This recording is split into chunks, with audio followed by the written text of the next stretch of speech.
like I said, my name's Shannon. I'm going to be the host for tonight. Welcome to everybody. So tonight we're going to be talking about networking. So that is a really big thing and very important.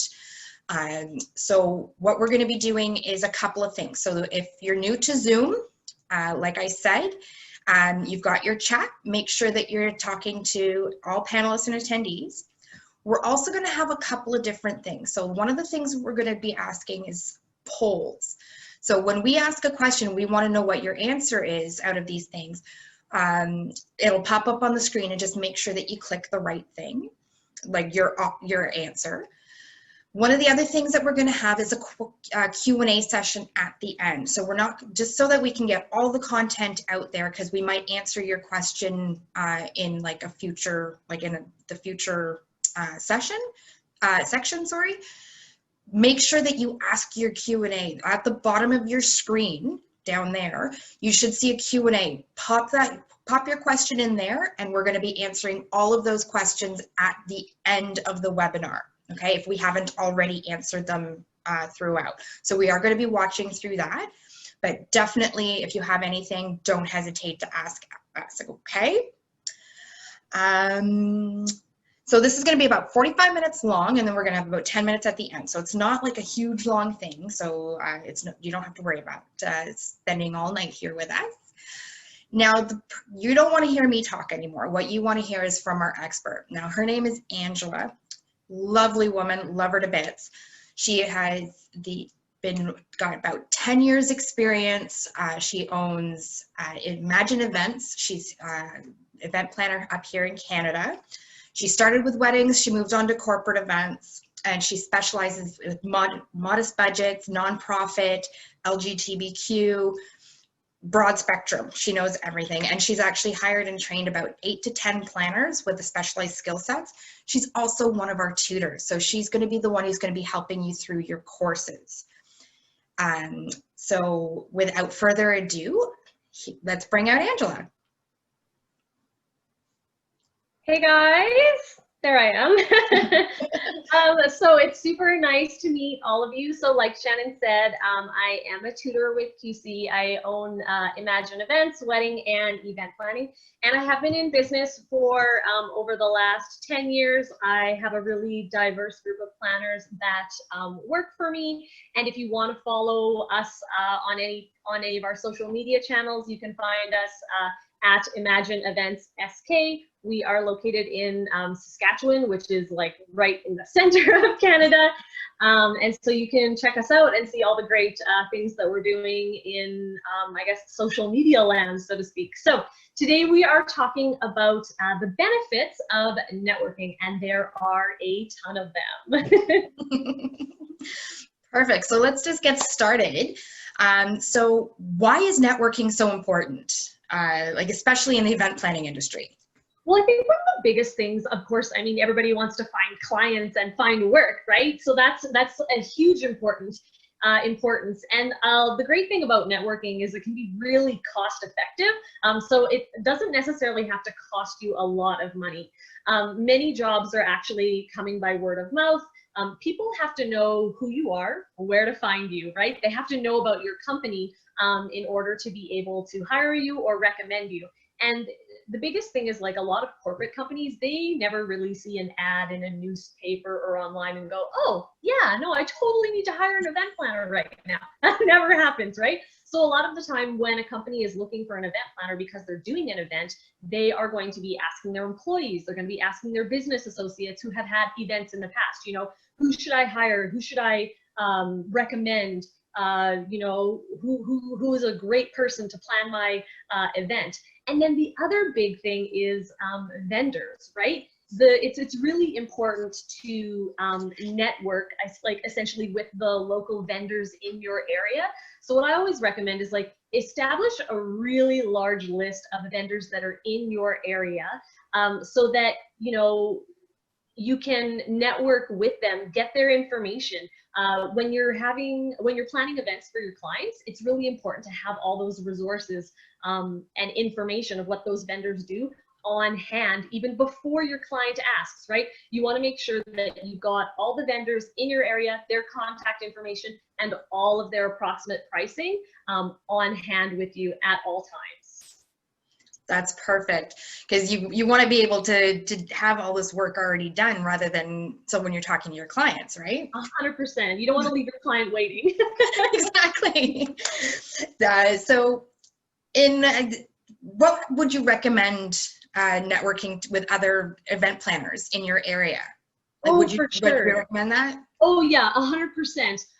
You know, it's so important to find experts that are in your industry that can also work along with you. So, you know, specifically, I would look at, you know, other event planners. I know a lot of people get scared because they're like, oh no, it's my competition. But the thing is, you really need these people to help you run your business, whether you know it or not. And if you can be friends with the local competition, right, like the other planners in the area, sometimes when they're too busy to take on events, they are going to be looking for other planners to recommend their clients to. So if you can network with them, befriend them, then at some point they might refer work to you, or maybe they might hire you at some point because they need extra help doing an event, that type of thing. So I would really recommend to spend the time and really foster those relationships with your competition. And then the other people that you want to have, of course, in your back pocket are people like, you know, marketing firms, lawyers, accountant, insurance people, right? Because those people there are kind of the backbone to your business, and they're really going to help you, you know, with any of the questions that you have as your business changes and grows. Perfect. Now, for our students, like, you've been doing this, so you know it all, but our students are just starting out. So what kind of tips can you give to our students to help them out? Yeah, so in regards to networking, so like if we just like look at clients for a moment and trying to you know, gain clients, once you finished up with, say, your client that has booked you, that kind of thing, you've done an event, it's really important to follow up with them via email, via phone. Ask how everything went. You want to be able to learn from, you know, the events that you do, and grow as an individual and as a company. And if they really had a great experience, ask for a review, right? Send links to them of where they could leave a review, whether it be on, you know, Google, Facebook, wherever you have, you know, your reviews that people are able to leave, because your next potential clients are always going to be looking at the reviews of your past customers, right? So that's a key one. And then the thing is like, always ask for a referral. Your past clients are honestly going to be your best promoters for your business. So another option is you can always set up some sort of I guess like referral based system. You know, if your new clients get referred to you by a past client, maybe they get like a gift card to a restaurant, that type of thing, and let your past clients know that, you know, if you refer a new client and they book with me, you know, I will give you this freebie, this gift, that type of thing, because it's a little bit of an incentive for your past clients to refer that new business to you. And then the other thing is, you know, for your clients, it's really important to stay in touch, right? Wedding business, we're kind of like a one-time thing, so to speak, right? A lot of people, yeah, we hope, right? I mean, I've done some you know, second-time clients now that I've been in business long enough, but a lot of the time, you know, you're going to work with a couple and then that's it. You might not work with them again. Ever, right? You think, oh, well, I might do their baby shower or another small milestone event, but a lot of the times it's you only work with people once. So it's really important to get those referrals from them. So you need to stay in touch with your clients. Don't forget about them after their event is done, you know, because with the wedding business, you don't get those repeat customers. You have to stay in the front of their mind. So I always recommend doing nice things each year. Like maybe you're sending them their first anniversary card, right? With a business card in it. Send Christmas cards yearly, right? Everybody gets so many bills and stuff in the mail. How nice is it to just receive a handwritten note to say happy anniversary on your first anniversary, right? So these are some really great ways that you can stay in touch with your clients, and then they remember back to the, oh, I had this really great time with, you know, my wedding planner. They were so awesome. And oh, look, my friend Susie's getting married. Maybe she needs a wedding planner, right? So it's just reminding your clients of your business at opportune times of the year, essentially. And it does work. It's not just on your end, because I bought my house and I just got a happy house anniversary card from my real estate agent. Absolutely. And it reminded me, and now I'm telling my daughter who's looking for a house to go to her. Exactly. It works through all different types of businesses, right? Is just staying top of mind in your clients, right? Perfect. Now that's great for working with your clients. What about the vendors? Because they're going to be a little bit different. Like you can't, thanks for hosting my event. Yeah, no, absolutely. Vendors are a whole different ballpark. They're the same and they're different. And the thing is like when you're first starting out, no one knows who you are, not a soul, right? So what, like the very first plan of attack when you're first starting out to be as cost effective as possible, get to know your vendors in your area, right? So what I would do is, again, create that huge list of all those vendors, all those venues, right? You need to have 10 DJs, 10 photographers, 20 venues, whatever your area has to offer, and reach out to everybody, you know, by phone, email, see if you can try to set up some sort of like informational interviews, especially of course when you're first starting out. And the key thing is make it all about the other vendor. It's not about you. So don't reach out to them and being like, hey, refer me, refer me. People hate that. So the important thing is like to reach out to those other vendors, ask them about their business, ask them to give you their pricing. Oh, I can't wait to recommend you to all of my clients. I'm looking for awesome professional vendors to work with and refer to my clients. And then after you get all their information, then pass on your information as well. And it's really about building that trust with them, right? And again, you have to foster those relationships with them. You can't expect to contact them once, never talk to them again, and then just have them refer you. They're not going to do that. They're going to refer their clients to planners that they already know, right? And other industry professionals. So again, same thing, you have to keep yourself in front of mind with them. Send them Christmas cards. Follow them on Instagram, Facebook, feature them on your Instagram and Facebook page. Maybe you go to a venue and you look at the venue and they show you all the great things that the venue has to offer. Take pictures of it while you're on tour. And then when you get back to your own Facebook page, post pictures and say, I just had an amazing site tour of such and such a hotel or conference center. It was amazing. Consider having your event there, right? Those are things that businesses absolutely love.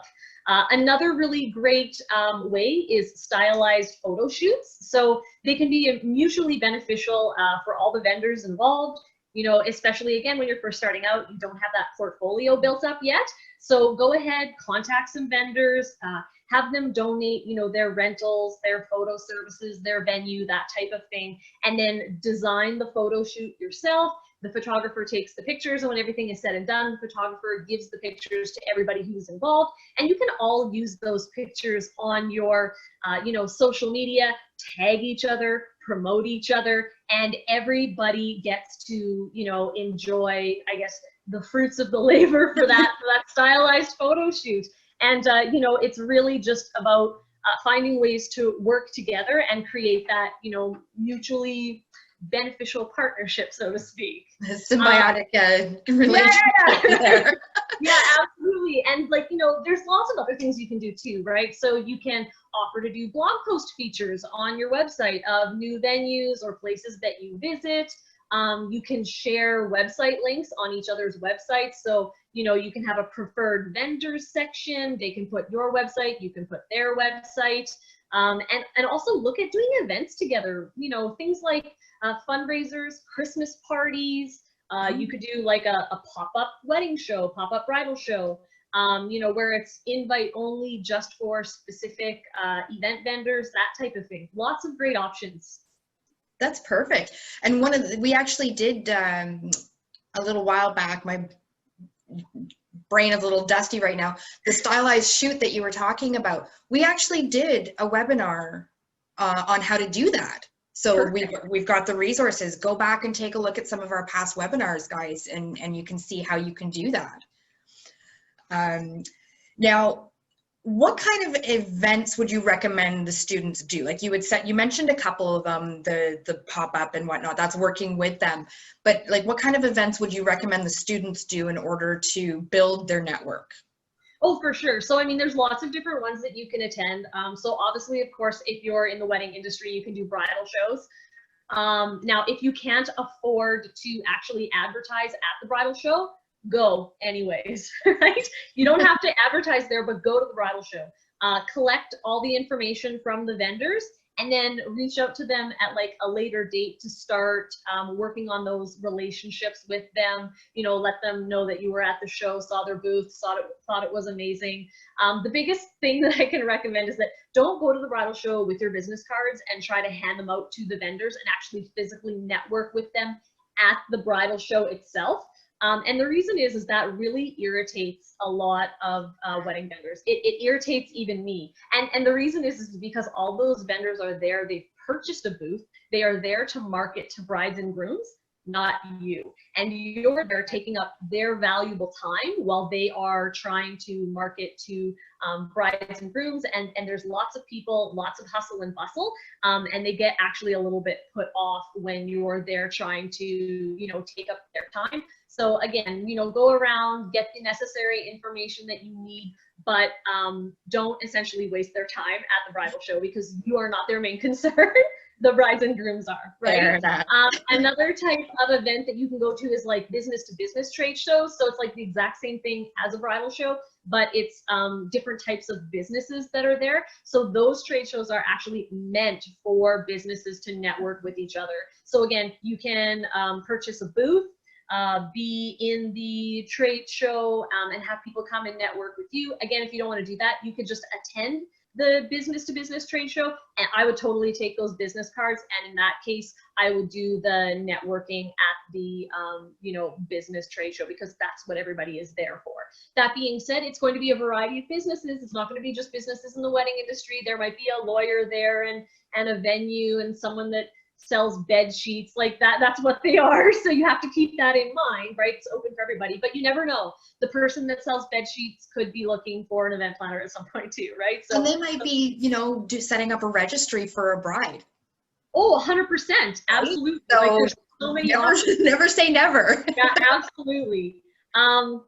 And then, of course, you know, another option is you can always offer your services as well. If you're comfortable speaking in front of people, you can offer, you know, your services for free to speak at a show, at a conference, you know, about something that you specialize in. Like, so for me, I specialize in LGBTQ+ events, right? And brides and grooms. So that's something that I would be very comfortable speaking at an event. So feel free to always offer up your services to do that, because it is going to get your business more known to the attendees and people that are going to that specific event or, you know, tuning in.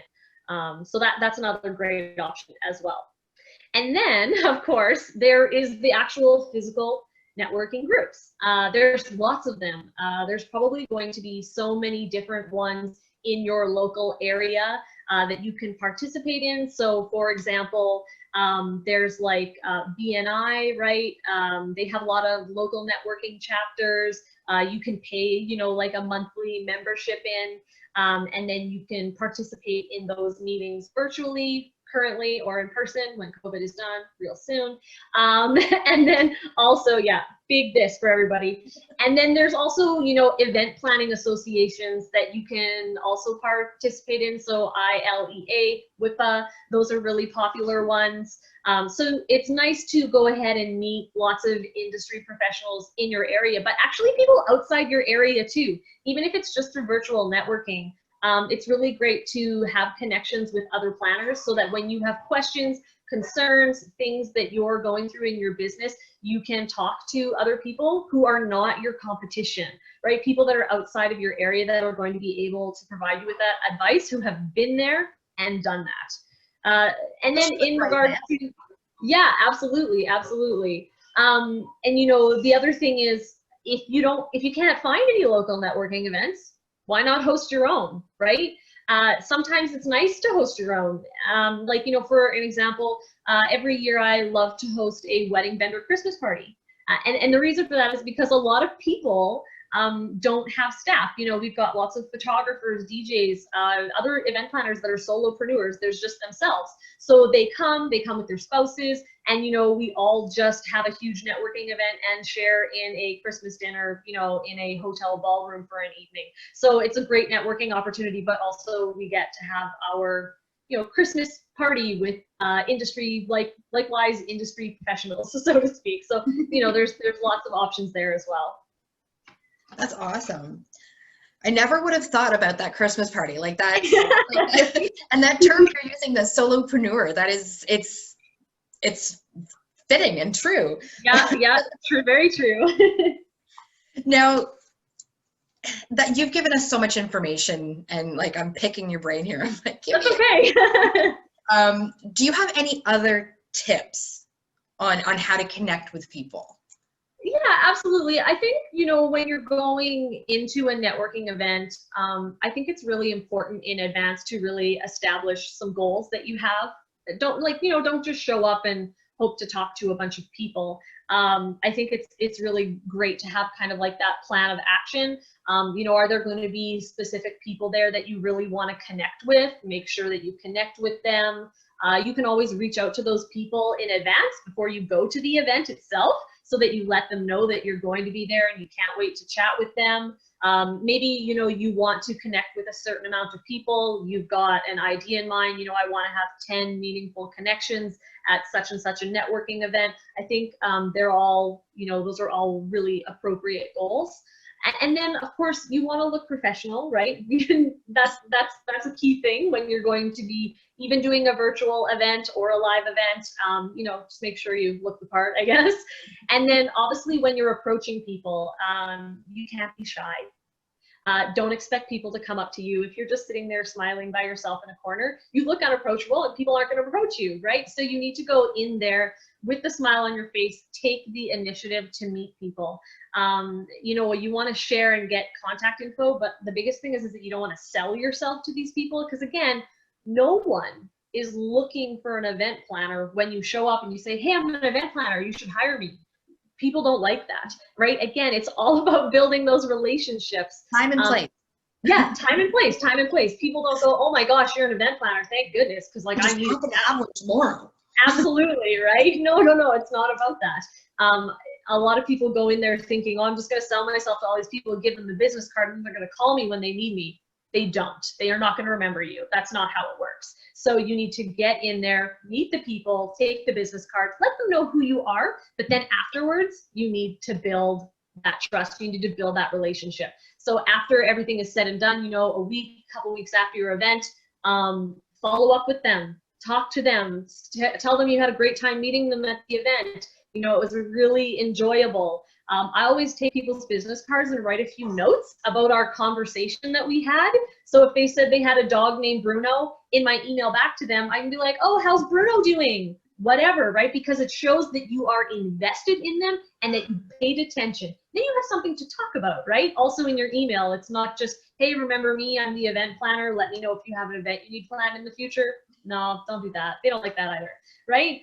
So what I do is I make an Excel spreadsheet after I've been to a networking event. I put in everybody's information, a little note section. Oh, this guy had a dog named Bruno. We laughed over that.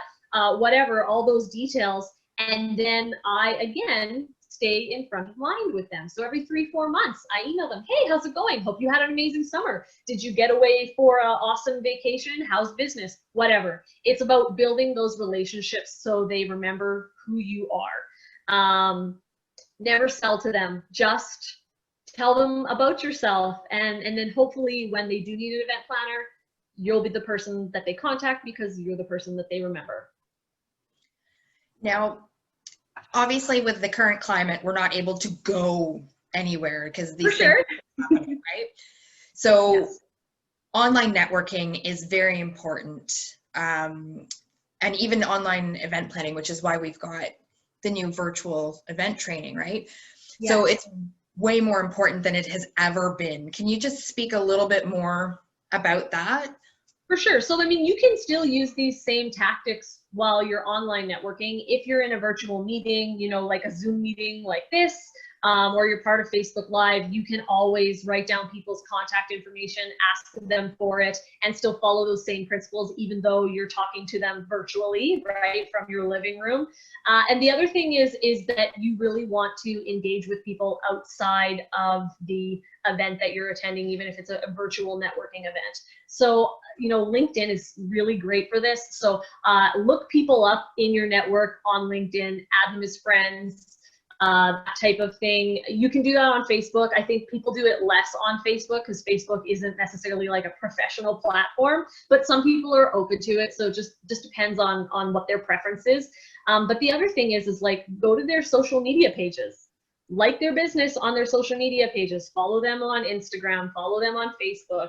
And the biggest thing is interact with them, right? But interact with them as your business. So, you know, like, share, comment on all their stuff, do it regularly so that, you know, it shows that you're engaged in their postings, in their business, what they're doing, and feel free to message them every once in a while through Facebook, right? Because everybody's on social media. And, you know, people hire and recommend people that they like and people that like them. So it's a huge thing, but I mean, it takes you just a few minutes when you're going through your Instagram feed to comment, you know, just on a couple pictures every single day. This looks awesome. You know, oh, congratulations, whatever. Just be invested in other people. It's so important. And you're not writing novels on their stuff. No, I mean, you know, right? It's not like that. I mean, unless you really want to start engaging them, I would like, you know, definitely DM them for sure and write something longer if you have something really like big you want to say. But like on just like a standard Instagram post, I would definitely just go into their Instagram. Like maybe you follow a restaurant and they post a picture of like, you know, their newest recipe or something like that. I literally just go in there and I go, oh my gosh, this looks so tasty. Can't wait to try it the next time I stop by restaurant X, right? The thing is you have to be sincere, obviously. If you're not sincere, people notice. So be sincere. If you think the food looks gross, don't comment that it looks tasty, obviously, right? Oh, that looks so good. Really? Like just be sincere. Yeah, absolutely. You know, and if you want to engage with them more, maybe you notice them start commenting on a lot of your stuff on Instagram, then I would definitely go ahead and reach out to that person and you know, personally message them and start up a conversation with them, right? You can do that with vendors, businesses. Most people will definitely be engaged because everybody loves networking and people love other people that love them. So, I mean, it's mutual. Now you're talking about Instagram and Facebook. So yeah. You would recommend posting on there and networking and tagging and absolutely, right? So I mean, just your main website. Yeah, like LinkedIn, you're going to be interacting with the people directly, right? So because you're, you know, adding the owner of restaurant X, right? That's who you're networking with. But when you're interacting on, you know, Facebook pages and Instagram pages, you have the option on Facebook to not interact as yourself. You have the option to interact as your business. So when you're going and liking Restaurant X's Facebook page, like it as your business page, not you individually. And then when you're messaging them, you can comment as your business, not you individually. I mean, you're welcome to do it as you individually too, if you've already started to build that relationship, but it's nice to do it as your business. So they're associating the business. So it's not just, you know, Angela commenting on Restaurant X. They might not know who that is, but if Imagine Events is constantly commenting on Restaurant X's stuff, you know, then they're going to, oh, you know, Imagine Events, who's that person? We really need an event planner for our Christmas party, staff Christmas party. Who's that event planner that always talks to us, that loves our food? Oh, that's Imagine Events. Maybe we should call them, see what, right? Like that's how it happens. Right. So I always engage as my business whenever possible. And you might be building your relationship with these people, like with the professional side as Angela. Yes. But if somebody is going to that restaurant, they don't know Angela, but they might know Imagine Events. So if they're planning a thing and they're like, oh, well, maybe she's working with these people, maybe I want her to do something for me. Absolutely, right? People hire and refer because of association. right? So if you work regularly with wedding vendors, like maybe you're a wedding planner and you always work with a decorating company, a lot of the times, I've had people that might reach out to me and go, oh, hey, so you work with such and such a decor company? I go, oh, yes. And they're like, oh, we've hired them and we'd love to hire you because we see that you work with them all the time, right? People will hire just based on who you're connected with too. So it's really important to stay well connected with lots of different people, vendors and businesses alike in your community. So simple little things, and you can branch out and network. So like just everywhere. That's absolutely amazing. Yeah. There's definitely lots of options. Now, we're wrapping everything up. We're actually really ahead of schedule. Okay, that's lots more time for Q&A, right? So exactly. So lots of Q&A. Make sure that you guys are putting those questions in so that we can get those questions answered. Now, we have covered a lot, yes. Right? Like we kind of went the broad spectrum and took absolutely everything. Out of everything that we talked about, is there anything else that you can think of that might for how to do it, like how to do, like who to talk to and things like that? Anything? For sure. Yeah, I think a lot of people, I guess it really depends on what a person's whole goals are when it comes to networking. And I just think like the biggest thing is the more people that you can put yourself in front of, the more people that know who you are. And the thing is it can't be a one-off time. You can't go to one networking event and hand out 10 business cards and just hope that someone calls. That never happens, because I go to a lot of networking events and you see so many different people, but then every once in a while you see the same people and you talk to them again. But the biggest thing is that you have to build those relationships. You have to do it more than once. And I know a lot of people are actually like really uncomfortable with going to networking events. A lot of people, hate the idea of picking up the phone and cold calling. You don't have to do that, right? You don't have to phone up a business that doesn't know anything about you and say, hey, this is who I am. Do you need an event planner? No, that's awkward and nobody wants that anyways, because it's a waste of your time and their time because they're not looking for you at that time. So, I don't think you necessarily have to be afraid about taking those types of tactics. You can do it from behind your computer screen, right? And wait until you get that warm reception from people. Same thing when you're contacting vendors, you might have to reach out to new vendors 2 or 3 times before they answer, because a lot of them will just expect you to give up, right? Or they might be busy. Consider when you're contacting your vendors too, your venues aren't going to be super excited to do showings in the middle of July or August or whatever is your popular wedding season where you live. Vendors are busy. Contact them in the off season, because that's when they're much more likely to entertain going out for a coffee with you or if having. You're busy. Yeah, exactly. Yeah, exactly, right? So keep that in mind. So I mean, when you're networking in general. Business networking, all times of the year, great. Networking with wedding vendors, not in wedding season. Key things. Time and place. Absolutely. Absolutely. So that's awesome. So we've gone over everything, and there's so much more we could do, but time and place, that's going to be our, for sure. Our key thing right now. So I just want to go over, so we're going to get into the Q&A. So we're just, anybody has anything, I see them coming in, make sure you get them in there. I'm going to give you a couple more minutes to get those in there, and then we'll answer those questions for you. One thing I do want to point out, so we kind of hit it in the course. So we're teaching you things and doing things like this in the courses. For each of your assignments, you are asked to provide things in your area, right? Like when you're marking your assignments, you are giving them a client, like a hypothetical client, and you're saying, where would you go? So right there, we're teaching you to go and network and start doing this already. So we're not calling it networking. We're hiding the vegetables and the good stuff, right? So you are good. You are going to learn how to do that. So take all of these tips, and it will definitely help you in the course as well as in your business. All right. So let's take a look at some of those questions while you're doing it there. Let's take a look at some of these. All right. Ooh, Joanne, this is an excellent question. What would you say is the biggest networking don't? And have you done it?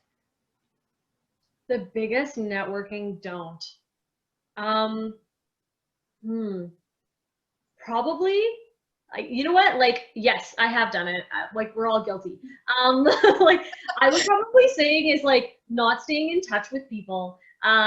You know, I've done the same thing that I tell other event planners not to do. So, you know, when you have someone that reaches out to you and saying, "Hey, I'm this business. You know, I'm looking for a referral," that type of thing. Right? Like you'll have like a photographer reach out to you as a wedding planner and go, "Oh, you know, I'm a new photographer. Will you refer me?" La, la, la, la. And I don't even respond. Right? Because I know like that right? And so like I know what it's like. I do it a lot better now, and I always respond to people and that type of thing. But when people just say, "Hey, this is who I am, refer me," I usually typically ignore them, or I did in the past, because I found it annoying and offensive because they don't know me. I don't know them. They could be a terrible photographer. How do I know? Or not even professional. And they just suddenly want me to refer like my clients to them. No. And so that's how other, you know, vendor professionals feel when you just reach out to them for the first time and you go, "Hey, I'm a new wedding planner. Refer me to your clients." Yeah, they love that. Don't do that. I'm guilty. I'm guilty. No background. Yeah, build the relationship before the ask. Okay. So relationship building, and then the ask. Yeah, you have to date before you get married, right? All right. So we do have a lot of. So this is very topical, Maureen. She's asking and saying that we have a lot of businesses that are closing because of COVID. Yeah. They just can't keep their doors open. How do you network? Like, how do you approach that? Like, do you make any changes with the way you're networking in the pandemic as opposed to the way you were doing it before? If you know what, if the business is a place that I've networked with, I say I send a "so sorry" card. Right? It's terrible. You know, if you worked with a business, or you're working with, you know, or have worked with a business, or trying to network with someone who is suddenly closing their doors, I send them the love note. Because the business owner is still a person at the end of the day. And just because they're closing their business doesn't mean they're not worth networking with. They might need a wedding planner in the future. Maybe they have a family friend that needs a wedding planner. Maybe they're going to start a different business in the future. They're still worth paying that, you know, attention to. As far as networking with new businesses, it's always a 50-50 chance. How do you know what someone's struggles are in the pandemic? I don't know. Right? I mean, it's 50-50. You could reach out to them and want to start networking with them, and then they reply back a month later saying, "Well, we're closing." Then I say, "Oh my gosh, I'm so sorry. You know, I would still love to hear about," you know, I still try to build a relationship with them because I initially reached out to them. But yeah, it is hard when people are closing, and yeah, unfortunately, there's just no way around that, because you just don't know who's going to survive and who isn't going to survive, unfortunately. And it brings that personal, like you said, it can take it from a professional relationship that you want to work with them as a vendor to you want to work with them as a client. Absolutely. So make that transition. Yeah. That's perfect. Now, Sandy has a question saying that she works as a venue coordinator and she talks with a lot of different planners. Do you think it's a good idea to shadow somebody? Like if you're just starting out and you're trying, like when you're working like with like I want to go to this event to see how, like, what it's doing. Or you work with another planner, would you want to shadow with them in order to either mentor or, you know, build that relationship like you'd said at the beginning with other event planners? Yeah, I think it's a really great idea because, I mean, even though you're taking a course, right, there's only so much that you can learn from books and studies. There's a lot of in-person training that you really need to know. It's on-the-job training, right? So it's really awesome if you can find a local wedding planner, even a venue coordinator. I mean, obviously a venue coordinator is a little bit different than what a wedding or event planner does, but still being able to see things from their side or their point of view is so beneficial because it gives you insight into what other industries you know, go through, right? Like as a venue coordinator, you're going to have insight on what it's like to run the venue from the backside, whereas the event planner that's coming in with the event might not understand that. So as a new event planner or wedding planner, if you can find a business that will allow you to shadow them, volunteer to work with them, definitely do that. It is a little bit of a struggle, I'm not going to lie, because your direct competition is going to go, oh, so you're going to follow me around, I'm going to teach you everything, and then you're going to go and start your own company and be my competition. Yes, that's what happens. So it sucks, but again, if, you know, maybe like, again, if you're not able to find a local wedding planner or event planner that will allow you to assist with them or shadow them, maybe again, then you can look at being, you know, shadowing a venue coordinator or shadowing someone else that has in-depth working with an event itself. You know, like maybe you can hang out behind a DJ booth for a night, see what that's like. Maybe you can shadow around a photographer, see what's that like. Don't be in the way, just watch, right? And then you can kind of get the idea. You can get the idea of a flow from a different point of eyes. That's awesome. Now, I am seeing a lot of very specific questions in here, guys, and they are all excellent questions, but they're not really about what we're talking about today. So what I do want to make sure that you do understand, that you do, we do have something called the virtual classroom. Okay, so they're very specific questions and they're excellent questions. Don't get me wrong, they are good questions. But the virtual classroom is a new thing that we've launched on Facebook. So because your tutors are working professionals in the field, as we did the glowing recommendation at the beginning and an introduction of Angela, they're not able to answer questions on a one-on-one basis. That's not something that they can do. They don't have office hours. So if you have any questions, feel free to email, live chat, or give us a call at the student support team. That's what we're there for. I am not an event planner, which is why I'm now picking Angela's brain. However, I am fully, like I do know the courses, so I can help you out. If there's anything that I'm stumped on, I can reach out to Angela. I can poke her and say, hey, right? She obviously knows I ask a ton of questions as I did tonight. So the other thing that you can do is you can get in touch with your peers and tutors on Facebook. So it's the virtual classroom. So it is a closed group. The only people that are in there are students and graduates or people who are looking to see how the courses are run. You can come in and get your feet wet and see if this is something that might be good for you. That's where you can talk and network. Remember when we were talking about talking with other event planners that are not in your area? So you can say, I've got a bridezilla who's doing this, or I'm doing this, or I need some advice, or, you know, I'm having a mental block. That's where you're going to go and you can ask questions. We also have the forum in the student center as well.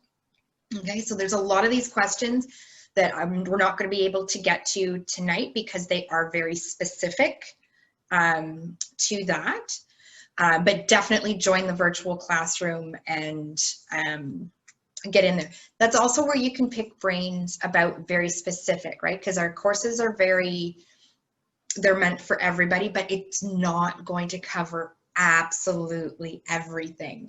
There's those hypothetical things that aren't going to be on there. That's where you're going to find that, Angela, I think you poke your head in there every once in a while, do you not? Yeah, absolutely. So, I mean, I totally recommend joining the virtual, QC group in Facebook, because there are planners in there that are already established, as well as students, as well as some tutors. So if you have a question, post it in that group. You will get advice from planners that are already established all over the world. A tutor might chime in and give you some advice. And really, probably some of the questions that you have already been posted in that group and answered already, because a lot of people have the same questions. So if you join that Facebook group, you'll probably find that most of your answers, or most of your questions, will get answered right away. And that's the best way to do it, because working professionals in the field, not everybody's available 24 hours a day, so you can get your answers, and you're going to get a lot of different advice on there. Now, the other thing I want to bring up, so thank you, Angela. You've been fantastic. You put up with all of my questions. It's been a pleasure working with you. If anyone has any last minute questions, this is it. Got to put them in. We're winding down now. So we do have another webinar. So we are trying to ask that we are always doing these. Question, sorry. Distracted. The next webinar that we're going to be doing is actually going to be on October 13th. So we're going to be doing that. Angela, I don't know if you know about this one. It's actually, it's going to be about one of our new courses that we're developing. So we do have, I'm not sure if everyone was aware, but we do have a couple of new tutors that have joined us. And we are starting to branch out onto different areas, and we're going to be expanding on the event decor and doing floral design. We get a lot of people asking about that, because that's huge, right? Like, right, Angela, if you didn't have to go to somebody else to do your floral design, 100%. Yeah, right? That's one of the services that I offer, is doing, I don't do real flowers. We only do silk designs, but silk designs are huge. They're very cost effective. Where I'm from in Canada, we have a lot of clients that are looking for budget friendly options. So we do a lot of silk flowers. That's awesome. So there you go, right there. Yeah. We've got the professional endorsement on there. So it is a huge thing. So that's coming out soon. So we're going to be talking about that on October 13th. So keep your eyes out on that. Now, we do have a question from Facebook. So you had mentioned at the beginning about the testimonials and for the networking purposes and whatnot. When would you recommend asking for those? Like, would you say like a day or two after the event, when it's still fresh, about a week? Do you want to let them return to work and come back? Yeah, so I mean, it depends on the client themselves. So I mean, if it's a corporate client, the first thing that I do is I send an email just a couple days after, when the event is still fresh. And before they get the opportunity to post a review, I ask them how it went. Because if they're dissatisfied, chances are you can mitigate the situation before you get a bad review, right? And you can fix that situation before it shows up as a bad review if they were unhappy. And if they were really happy, raving reviews or raving, I guess, comments through email, then I send them a little link right away to be, hey, thank you so much, glad you enjoyed the event. Please leave us a review on Facebook or Google, and I leave them a couple of different links where they could leave those reviews. Now, for a bride and groom, I do it the same way. I send it a couple days after, but again, you have to keep in mind that some brides and grooms go on a nice, lovely honeymoon directly after their wedding, and they might not get back to you for a couple of weeks, and that's totally fine. That being said, you also have to expect being ghosted. Some people never reply. Some people never leave a review. You just never hear from them ever again. And that's okay too, because it happens. But people that genuinely love your service will usually at some point reply and say, oh, hey, thanks, it was awesome. And then I ask for the review. I always ask for a review, because a lot of people just don't take it upon themselves to go and leave you a review on Facebook or Google or whatnot. Now, just to clarify, you're saying first thing you want to do is you want to touch base with them and say, are you happy? Yes. Find are out you happy? yes. Yeah. Are you happy? Here's your thing. Yeah. So it's a, hey, are you happy? And they go, yes, I was happy because of this, awesome, then ask for the review. If they say, no, I wasn't happy, then I never ask for the review at all, because you don't want a bad review, right? Don't ask for, oh, you weren't happy, tell me how I could do better on Facebook. No, Please do it that publicly. Right? Instead, you go, oh, I'm so sorry. Please tell me how I could improve. Whatever the case may be, mitigate the issue. I'm sure they'll probably tell you why they were unhappy as soon as you ask, right? How the event was, and so that you can mitigate them not making the bad review by asking how the event was directly after the event. Perfect. Don't be like on the way out. By the way, I know we're still at the party, but yeah, no, too early. Perfect. So Angela, thank you so much for coming out and answering all of these questions for us. My pleasure. If anyone has any other questions, so we've run out of time now, so that we don't have any more time for questions. Facebook. Ask them on, so this webinar is going to be available if you want to go back and review anything. It is going to be available to view again on Facebook afterwards under the videos. You're also going to have, everyone's going to join that virtual classroom like we said. So if you have any questions. and ask lots of questions, exactly. So we're going to be in there and we can definitely answer any questions about that. All right. So thank you everybody for coming out. Thank you so much, Angela, for spending this time with us. And I hope everybody has an excellent night. Thank you. Thanks, guys. Have a good one. Bye.